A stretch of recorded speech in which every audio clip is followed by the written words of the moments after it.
Destiny 2 is probably the least hyped game for me this year, however I bought it anyway and thought fuck it, it's a game to play. I don't have a PlayStation in order to play Destiny 1, I never saw anything for Destiny 1, and I didn't really have a real interest in Destiny 1. But I played the Destiny 2 beta on PC, and I kind of enjoyed it. It felt kind of Borderlands-y meets an MMO style feel game thing, so I thought it could be fun. And it was for the most part, doing story stuff, jumping into public events. There wasn't really a time where you had nothing to do. But once your character hits level 20, people say that that's when the actual game begins. And I kind of agree to an extent. This game cares more about your character's item level rather than your character's physical level, so it makes sense having it cap at level 20. I mean, they could have had it cap out at 40 or 50, but it wouldn't really make any difference because once you got there, your eye level could still be significantly higher or lower anyway. So this is actually something in the game I didn't have a problem with. What I did have a problem with was getting to the cap. Yeah, Destiny 2 seems to have this weird level where your character just doesn't progress at all. I've read online the best way to get over this is to do your milestones, but the only problem with that is you get them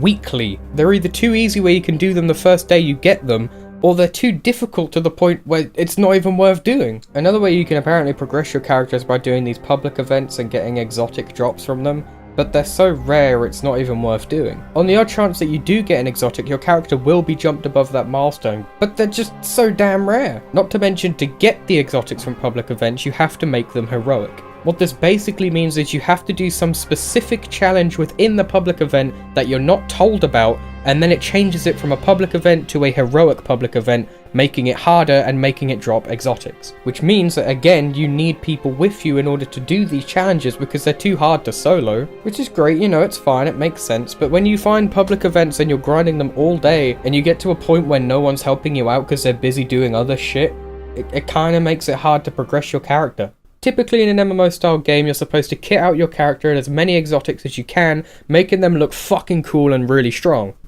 Destiny 2 doesn't like you doing that. Yeah, see, Destiny 2 limits the amount of exotics you can actually have equipped at any time. What this means is out of the 5 armor slots, only 1 of them is allowed to be exotic. Out of the 3 weapon slots, only 1 of them is allowed to be exotic. And the rest of them are your ship, your emote, and just a bunch of other stuff, but they're just cosmetic things, they don't actually boost your stats at all. This leads to another thing. What the game expects you to do once you get to this stage is to transmog your exotics. Now, I don't mean the normal form of transmog where you have your shit looking item and you make them have the same stats but look really fucking cool.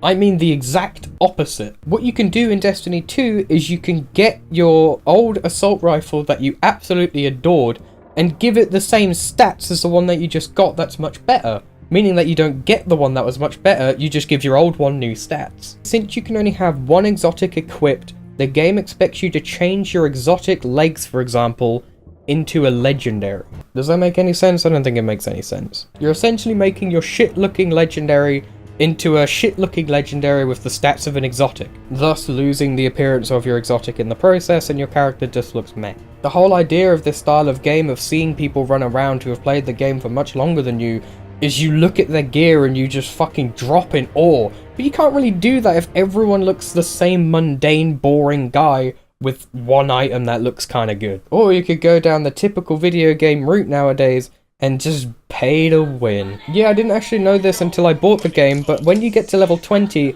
every time that you level up after that, instead of leveling, you get what's called a Bright Engram. What these essentially are just loot boxes full of stuff for your character that are typically really good, and they take quite a while to get. However, in Destiny 2, no matter what level you are, you can just throw money at the game and get as many as you want right from the get-go, and boost your character above everybody else's right at the start. Like, come on, dude, really? It's a good thing the game had a good storyline.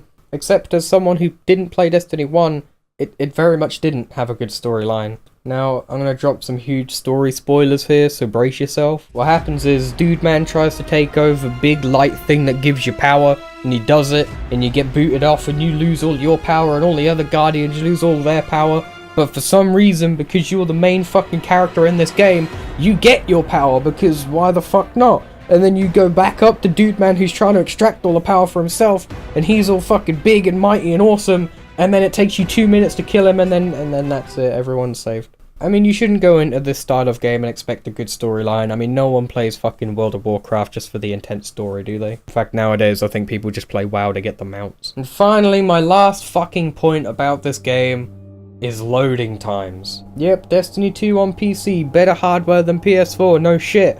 But why are the loading times still so bad? I got this game like the day after it came out on PC, and I didn't really have many issues with it. A load of people were getting banned, which is another problem, I suppose. But a lot of people were very much complaining about loading times, and I didn't really see it. Cut a couple of weeks later, and I've been playing the game for a very long time, and fucking yes! I know about the goddamn load times. Here is an example of probably the worst load time I've ever had, and I'm gonna speed it up.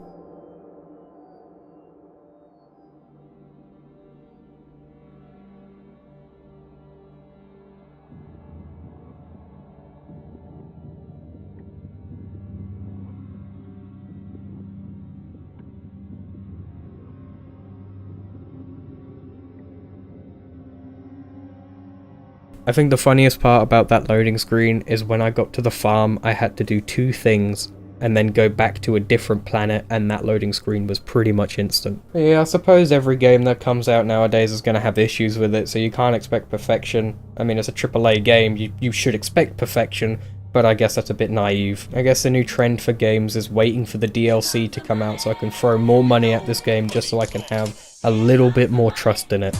We'll see how that goes. Yeah, cheers for watching and liking and commenting and subbing and retweeting and check out my Bebo. Thanks.